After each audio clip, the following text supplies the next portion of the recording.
तो ये पहला क्वेश्चन लिखा हुआ है, the gravitational force between two bodies is 460 Newton if the distance between the bodies is doubled what will be new force. मतलब अगर दो बॉडीज, लेट से कि फर्स्ट बॉडी ये है, दूसरी बॉडी ये है, इनके बीच की डिस्टेंस r है, ये हमने एज्यूम कर लिया, तो अभी इनके बीच में जो फोर्स लग रहा है वो 60 न्यूटन है। ठीक है, अब अगर इस r को हम 2r कर दें, मतलब डबल कर दें, तो इनके बीच में लगने वाला फोर्स कितना हो जाएगा। देखिए इस तरीके के क्वेश्चन बहुत ज़्यादा एग्जाम में पूछे जाते हैं, स्पेशली इन ऑप्शनल में पूछा जाता है। तो हमें याद होना चाहिए कि F प्रोपोर्शनल टू 1/r², यानी जो फोर्स होता है वो उनके बीच के डिस्टेंस के स्क्वायर के इन्वर्सली प्रोपोर्शनल होता है। तो यहाँ से अगर हम फार्मूला बनाना चाहें तो F2/F1 इक्वल टू R1/R2 का होल स्क्वायर। देखिए इन्वर्सली प्रोपोर्शनल में है, इसलिए 2 के सामने 1 रहेगा और 1 के सामने 2 रहेगा। ठीक है, तो यहाँ पे F2 निकालना है, F1 कितना है 60 न्यूटन इक्वल टू R1। तो R1 हमने पहले क्या माना R, और R2 का मतलब बाद की डिस्टेंस, तो बाद की डिस्टेंस कितनी है 2R। क्यों? क्योंकि डबल किया जा रहा है, डिस्टेंस को डबल किया जा रहा है, इसलिए 2R। इससे ये cancel out, so F2 equal to कितना आ जाएगा 16/4, क्योंकि 2 का स्क्वायर कितना होता है 4, तो फाइनली कितना आ गया 4 न्यूटन। तो हमारा आंसर हो जाएगा 4 न्यूटन। आई होप आपको क्वेश्चन समझ में आ गया होगा। इस तरीके के क्वेश्चन भी पूछे जाते हैं, और आज हम इस वीडियो में 4 से 5 न्यूमेरिकल डिस्कस करेंगे और फिर हम नेक्स्ट जो लेसन है उसको स्टार्ट करेंगे। तो चलिए नेक्स्ट क्वेश्चन सॉल्व करते हैं। तो ये दूसरा क्वेश्चन है, calculate the mass of earth given that radius of earth is this and small g equal to this. देखिए यहाँ पे हमें बताना है कि जो अर्थ है उसका मास कितना होगा, और हमें क्या क्या गिवन है, r ही गिवन है यानी रेडियस ऑफ अर्थ, और g गिवन है। तो सबसे पहले हम लिखेंगे गिवन क्या क्या है, r ही 6.4 इंटू 10⁶ मीटर, और small g equal to 9.8 metre पर सेकेंड स्क्वायर। अच्छा, कैपिटल जी ऑलरेडी गिवन होती है 6.67 इंटू 10⁻11 न्यूटन मीटर स्क्वायर पर केजी स्क्वायर। ये चीजें हमें पहले से ही मालूम होती है। हमें फाइंड आउट क्या करना है, हमें फाइंड आउट करना है ME यानी मास ऑफ अर्थ। तो देखिए जब इन चारों को हम देखेंगे और अगर हमें फार्मूले लर्न है तो हम जान जाएंगे कि इसमें कौन सा फार्मूला लग रहा है। तो इसमें जो फार्मूला लगेगा वो है the relation between small g and capital G।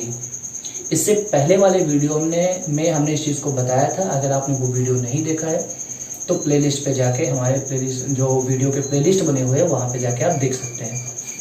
तो यहाँ पे स्मॉल g का फार्मूला क्या होता है, कैपिटल G ME/RE²। तो यहाँ से ME अगर हम फाइंड आउट करें तो RE का मल्टीप्लाई होगा, तो RE² G/कैपिटल G। क्लियर। अब यहाँ पे हम सारी वैल्यूज पुट करेंगे। तो यहाँ पे RE का स्क्वायर, मतलब हमें इसका स्क्वायर करना है, तो 6.4 इंटू 6.4 इंटू 10⁻12 मीटर। उसके बाद स्मॉल g, तो स्मॉल g कितना गिवन है 9.8 अपॉन में कैपिटल जी कितना है 6.67 इंटू 10⁻11। तो अगर हम इसको हम बेसिकली अगर सॉल्व करें, तो अगर हम रफली अगर सॉल्व करें तो 6.4 इंटू 6.4 इंटू 9.8 अपॉन में 6.67, और देखिए ये जो -11 जब ऊपर जाएगा तो ये हो जाएगा प्लस का 23, 10⁻23। अब आप इसको अगर हम पूरा कंप्लीटली सॉल्व करेंगे तो टाइम लगेगा, बट आप अगर इसको कंप्लीटली सॉल्व करेंगे तो ये लगभग आएगा 6 इंटू 10⁻24 किलोग्राम। ठीक है, आई होप आपको ये पूरा समझ में आ गया होगा। तो नेक्स्ट क्वेश्चन डिस्कस करते हैं। तो ये तीसरा क्वेश्चन है, A player throws a ball vertically upward. The ball attains a height of 25 meter and returns back. Find the initial speed. मतलब जैसे सपोज दैट मान लिया ये बॉल है और इसको हमने ऐसे ऊपर फेंका और ये वापस आ गया, तो ऊपर फेंकने पे ये 25 मीटर की हाइट पे जाता है। तो मान लिया जैसे यहाँ पे है, इधर से इसको फेंका गया और ये 25 मीटर की हाइट पे गया है। 25 मीटर की हाइट पे गया है। तो और फिर वापस आ जाता है, तो हमें बताना है कि इसकी इनिशियल स्पीड क्या थी। तो देखिए, जब किसी चीज को ऊपर की ओर फेंका जाता है, तो अगर हम मैक्सिमम हाइट की बात करें तो मैक्सिमम हाइट पे उसकी जो वेलोसिटी है वो 0 हो जाएगी। क्यों? क्योंकि जब तक इसकी वेलोसिटी 0 नहीं होगी तब तक ये रुकना बंद ही नहीं करेगा, चलता जाएगा चलता जाएगा चलता जाएगा। जब इसकी वेलोसिटी 0 हो जाएगी तो वहीं पे ये रुक जाएगी and then comes back, returns back, मतलब फिर वो वापस आने लगती है। तो हम ये कह सकते हैं कि मैक्सिमम हाइट पे उसकी वेलोसिटी 0 हो जाती है। तो हम ये कहेंगे at maximum height v equal to 0, जो v होता है वो 0 होता है। ओके, यहाँ पे h जो है वो कितना गिवन है 25 मीटर, और जो g की वैल्यू है वो है -9.8 मीटर पर सेकेंड स्क्वायर। क्योंकि देखो ये जो बॉल है ये ऊपर की ओर जा रही है इसलिए माइनस में है, अगर नीचे की ओर आ रही होती तो हम प्लस में कंसिडर करते हैं। हमें फाइंड आउट क्या करना है, हमें फाइंड आउट करना है u। तो देखिए, इन अगर तीनों से रिलेटेड देखें तो यहाँ पे एक ही क्वेश्चन है, वो है थर्ड इक्वेशन ऑफ मोशन।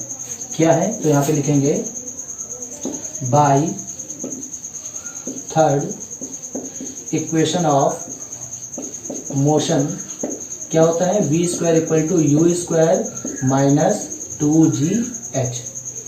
तो v 0 है, u हमें फाइंड आउट करना है, माइनस का 2, g का मतलब माइनस का 9.8 और h का मतलब हो जाएगा 25। तो यहाँ से u स्क्वायर इक्वल टू क्या आ जाएगा, जब हम इसका इससे मल्टीप्लाई करेंगे तो आएगा 19.6 इंटू 25। तो u इक्वल टू क्या आ जाएगा, इसकी वैल्यू हो जाएगी 1.4 और इसकी वैल्यू हो जाएगी 5, यानी आंसर जो होगा वो होगा 7 मीटर पर सेकेंड, 7 मीटर पर सेकेंड। तो आई होप आपको समझ में आ गया होगा। बहुत इजी क्वेश्चन है, इसमें इक्वेशन ऑफ मोशन वाले लगे हैं, बस केवल हम यहाँ पे क्या किए, जे ए की जगह पे जी का यूज कर लिया गया है। ठीक है, तो अब लास्ट क्वेश्चन डिस्कस करते हैं, और फिर भी अगर कोई डाउट है तो आप कमेंट के माध्यम से पूछ सकते हैं जो भी डाउट्स हैं। सो लास्ट क्वेश्चन सॉल्व करते हैं। तो ये लास्ट क्वेश्चन है, 2 objects of 10 kg and 20 kg are placed at a distance of 2 metre, find the gravitational force. यहाँ पे हमें ग्रेविटेशनल फोर्स बताना है। तो देखिए, हमने यहाँ पे वैल्यूज जो ली है वो बहुत छोटी छोटी ली है ताकि इनको सॉल्व करने में ज़्यादा टाइम ना लगे। आपको बस केवल क्वेश्चन को सॉल्व करने का तरीका समझना है। क्वेश्चन अगर तरीका आपको आ गया तो फिर बाकी की जो होता है वो कैलकुलेशन होता है, तो इसलिए हमने यहाँ पे कैलकुलेशन को कम कर दिया है। तो सबसे पहले यहाँ पे 10 kg, तो लेट्स से कि ये 10 kg का है और यहाँ पे 20 kg का है और ये एक दूसरे से 2 मीटर की डिस्टेंस पे है। तो बताओ यहाँ से m1 इक्वल टू जो गिवन है वो है 10 kg, m2 जो गिवन है वो है 20 kg, r जो गिवन है वो है 2 मीटर। तो ग्रेविटेशनल फोर्स का फार्मूला क्या होता है, capital G m1 m2 upon r square. इसके लिए ये भी पहले भी पढ़ाया जा चुका है। तो कैपिटल G की वैल्यू क्या होती है 6.67 इंटू 10 टू द पावर -11। उसके बाद m1 तो ये कितना है 10, m2 कितना है 20 अपॉन में r स्क्वायर, तो 2 का स्क्वायर कितना हो जाएगा 4। तो 4 से कैंसिल आउट 5 टाइम्स, 5 कैसे मल्टीप्लाई करेंगे, 5 7 जा 35 कैरी 3, 5 6 जा 30 33, 5 6 जा 30 33 एंड 2 डिजिट बाद पॉइंट। और जब ये 10 इसके साथ लगेगा तो आएगा 10 टू द पावर -10। इसको थोड़ा सा और सॉल्व करेंगे तो आएगा 3.33 into 10 to the power -9 newton. तो ये फोर्स लगेगा इन दोनों के बीच में। क्लियर? सो आई होप आपको ये सारे जो भी न्यूमेरिकल्स थे वो सब समझ में आ गए होंगे। चैनल पे पहली बार आए हैं तो प्लीज़ चैनल को सब्सक्राइब कीजिए, दोस्तों के साथ शेयर कीजिए, क्योंकि इस चैनल पे आपको क्वालिटी कंटेंट मिलेंगे as less quantity. Having good day, जय हिंद।